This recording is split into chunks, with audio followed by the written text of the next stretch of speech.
the day together, talking about the IMRR survey results. And then we will transition to breakout rooms for the remainder of the morning. This will be the last time that all three teams are together in one room. Tomorrow, you will be with your individual incident management teams. You should have received information on how to log on to tomorrow's meetings. If you have not done so, please contact your section chief for that information. Like James said, please make sure that you have your functional area next to your name so we can facilitate transition to breakout rooms if you're having issues. After the first session, the breakout rooms will open, and then you need to click on the breakout room that you would like to go to. I'll reiterate that after these sessions. Also, in case you weren't on yesterday, just so you know, the bottom section of your screen has a chat icon on it. If you have a question or concern, please feel free to put it in the chat, and then we can answer that as we go through the morning. I did have multiple questions about the video that was recorded yesterday of the meeting, and that will be available through YouTube. I will send out the link when that is ready, probably later today. Are there any questions before we get going with today's session?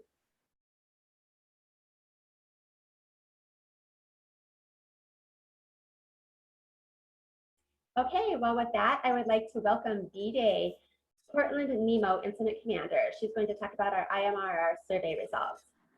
Good morning, Dee. Thanks, Amy. Appreciate that. Good to see everyone. Good morning. So thanks for the time that I can be with you guys just to get you up to speed with kind of where we're at with IMRR.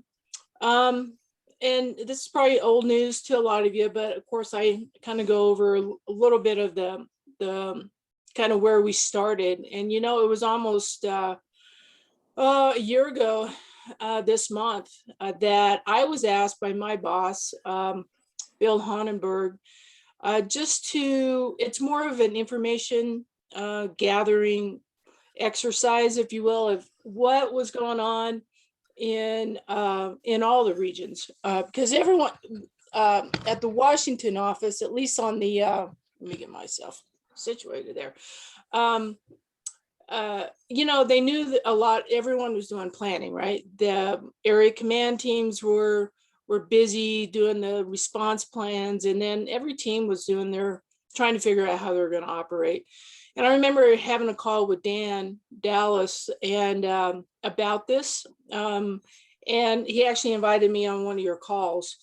And then so that was really great information, and what I took it from that, as well as some other calls with other ICs, is that you guys were asking the same questions, right? Everyone's trying to figure out how they're going to do that.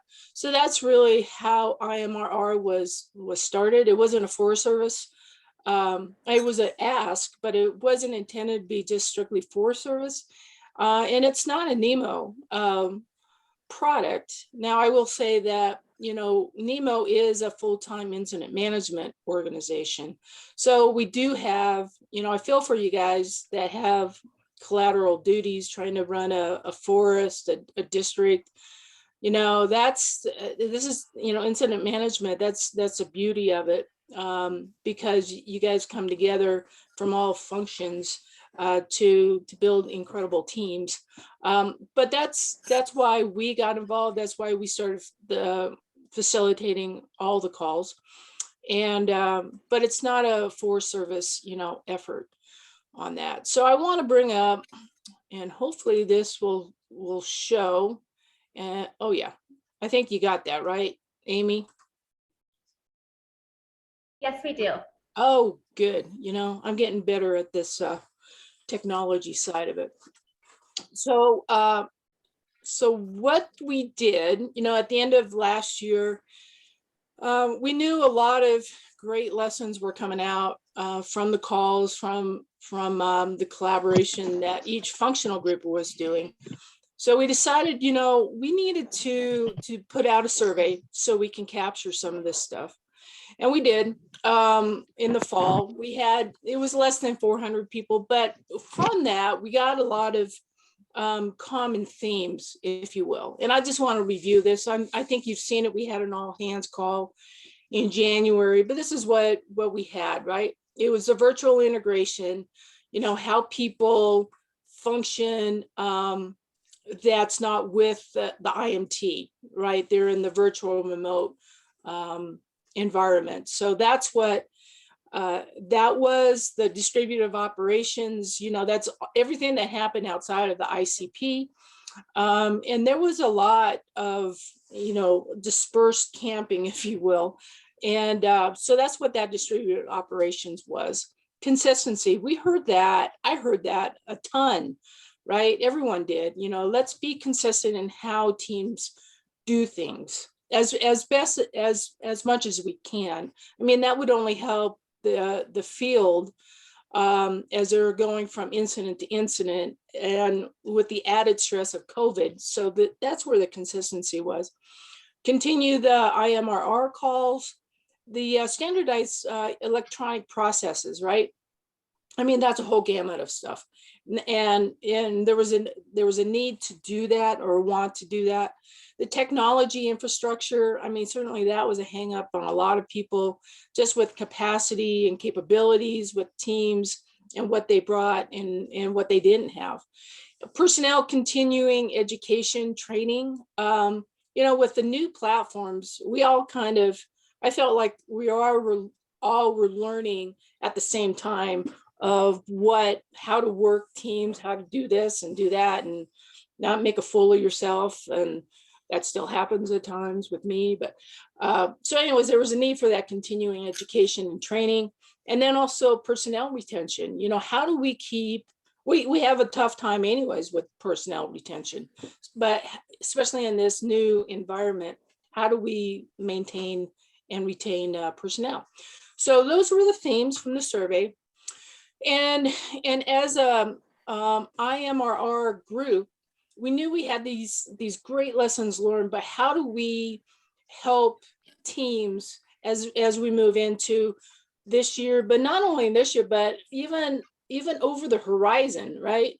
Of what are we doing 5-10 years now, and maybe what some things that we can do to help the system out. So we ended up having a conversation with ICAC Advisory Council. To me, that was the most logical place for these lessons learned to get connected in with an actual chartered committee under NMAC. So we had a conversation with ICAC, and actually Mike Minton and Zeph Cunningham, vice chair, went back up to NMAC and said, look, why don't you give us a tasking, if you will, so that we can take these, really try and solidify what those, what these great lessons are, and give us a tasking, and then we can at least formally try and get some recommendations back up to you. So this is the official tasking that came down. The PSOG, I think that's predictive services. Now I could totally have butchered that, but anyways, it's a NWCG group. And when everything went to hell last late last summer, NMAC or NMAC, I believe, actually brought, well, let me see, Nick probably, and the PSOG group brought the remote situation unit actually to Boise to try and to stand them up to help teams, with all the remote sit unit side of that, since resources were pretty scarce. So there was an additional tasking in there, but that was kind of put into this back to the ICAC group. Develop the recommendations for the findings and prioritize, and then provide that back to NMAC by March 15th. So that's official tasking. And this is just a timeline of how that went. So here we go to the ICAC council meeting, end of February. And what we did was we had a working time with the ICs, and we had 4 breakout groups. One of them was consistent processes, to go over a whole gamut of what that looked like. The other one was distributed operations. The other one was technology issues. And the 4th group was virtual responders supporting incidents. So from those breakout groups, we actually came up with recommendations or findings, however you want to say that. And these are the 5 that went back up to NMAC. And I'll go over each one of these a little bit more detail. So this remote incident support team concept, now it's really more of a concept, but it's built on what the Northern Rockies did with their remote sit unit.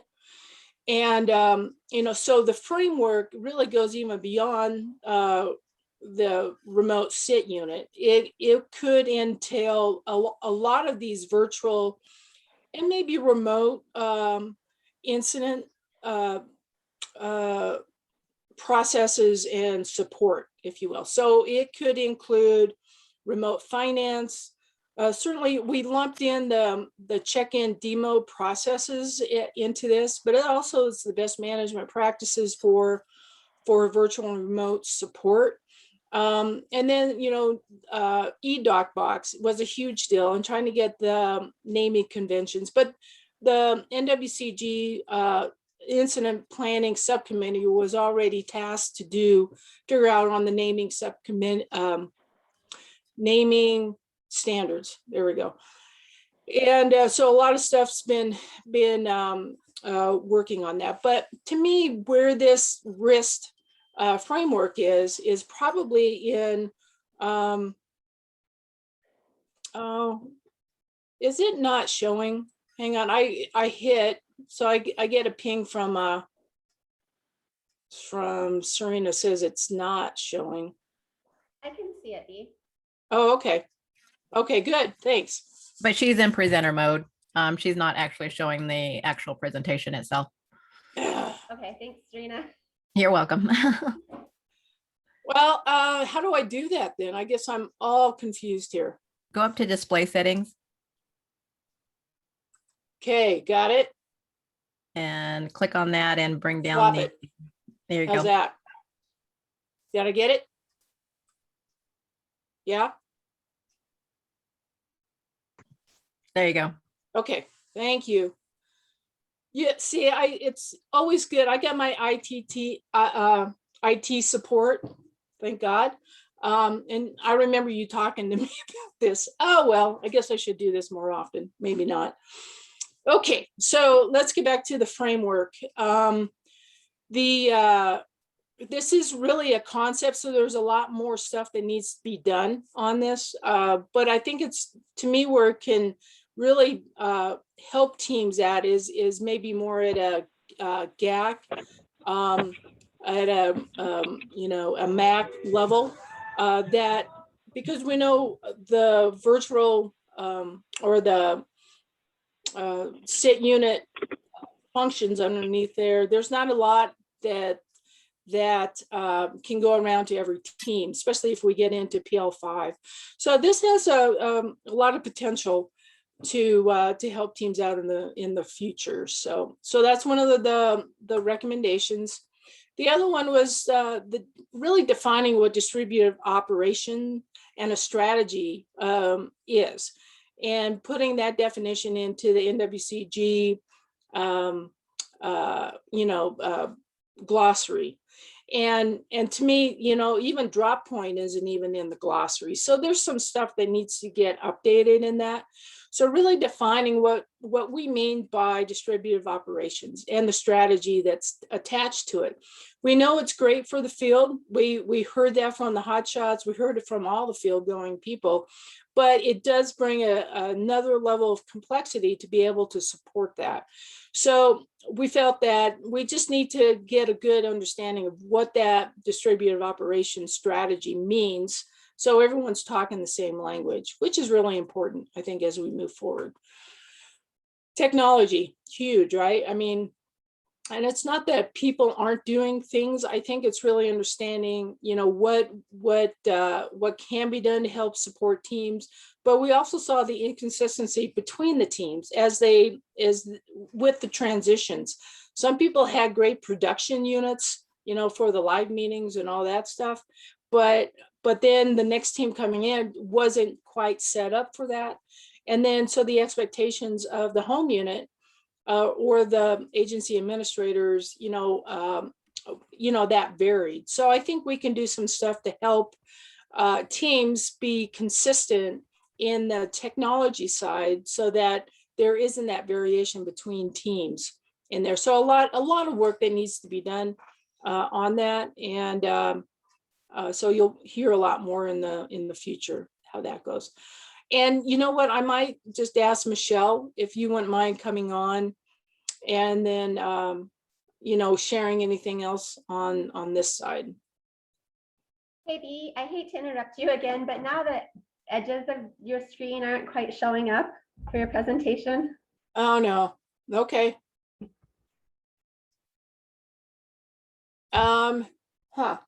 Hey Michelle, can you, if I get out of this?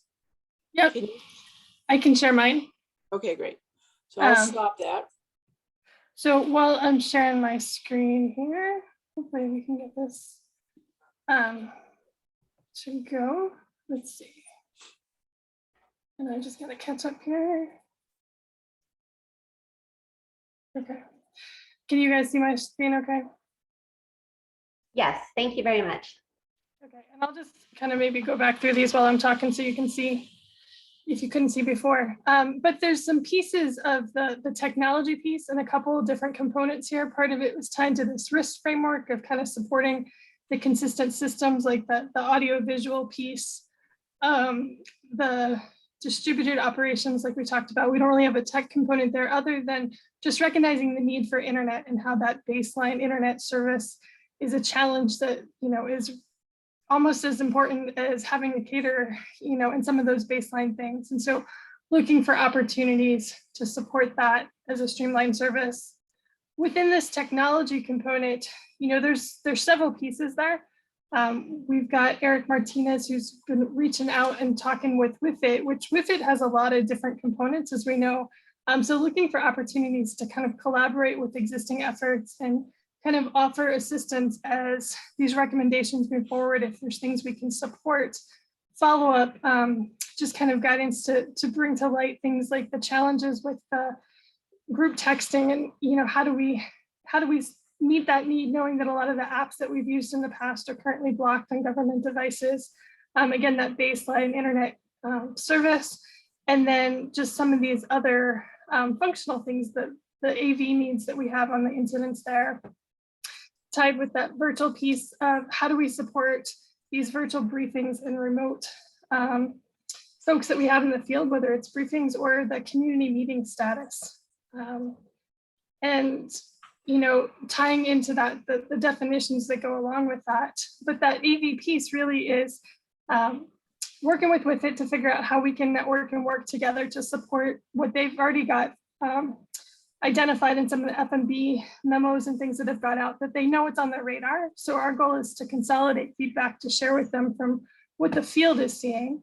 And part of that, as we mentioned, is the AV needs associated with all the virtual briefings and meetings. And so what the PIOs have been doing is we started a matrix to try to consolidate feedback based on multiple areas. We broke it down into the software, the equipment, the personnel, and the bandwidth.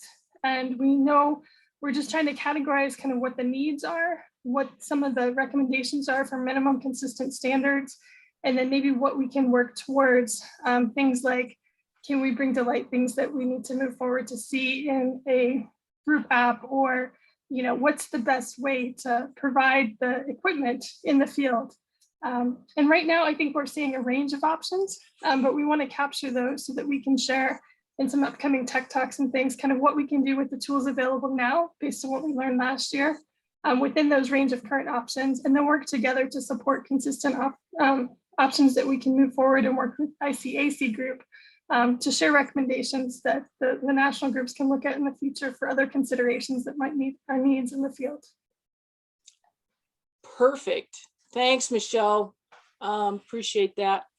So I put this in, everyone knows this is the Ever Given, right? And I started thinking about it and I go, the Ever Given is like incident management to me. it's the system, right? It's huge, it's big. You know, when it works great, it's amazing what we can do. But when something goes wrong, it's difficult to get it going again, if you will. So I thought there was a really good correlation in my simple mind. But to me, it's, you know, and it kind of ties in with IWDG, because we're not going to have resources, and we don't have resources today to fill all the functions of a team. So we have to figure out what incident management's going to do in the future, right? And what's that going to be? It's not only this year or in 22. It's going to be the 5-10 year look at what incident management's going to do. So I think there's a lot of work that we can do with the IMR group and with your participation, especially as we go into this year, and really figure out, you know, maybe refine some things that have been done. I know there's a lot of work with the check-in process. I think they have come to try and get some consistency in what that looks like. So I'm hoping that'll be ready to go, to at least to try it by certainly by the time the first, well, it's not the first team, but before we get too far into the fire year. So with that, thanks, Michelle. Excuse me.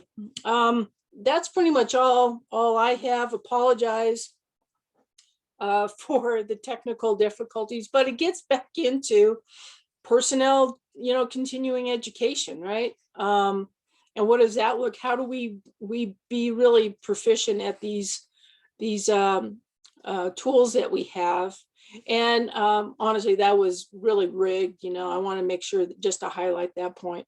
Not really. I'm not very good at this. Anyways, so that's all I got, Amy. So I'm not sure. I haven't looked at the chats, but it's telling me to get my crap together. Anyways, that's all I got. Are there any questions for Bea or her team? Feel free to unmute and ask anything you have, or else put it in the chat.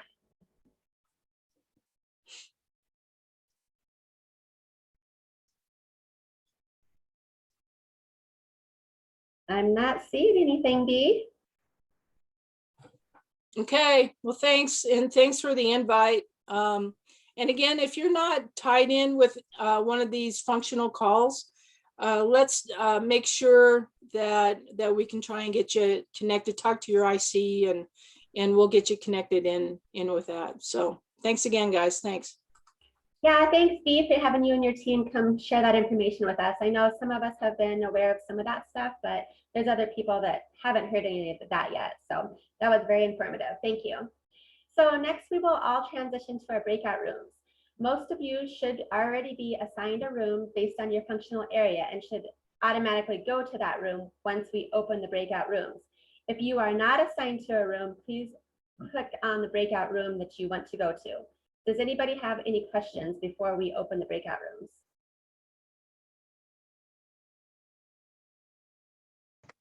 Just wanted to chime in, Amy, and let them know too that if they find themselves in a breakout room that either they should not be in, or if they're going to be hopping around today, that everyone can assign themselves from that point on to whatever breakout room that they need to move to.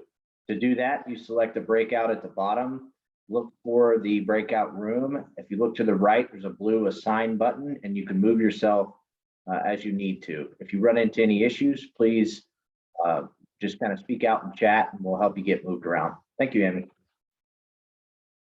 Okay, I think we're ready, James. All righty, everybody, there's going to be about a maybe 15 to 45 second delay for audio and video to catch up. So please allow about 15 to 45 seconds for everything to catch up, and you'll be all set. Thank you.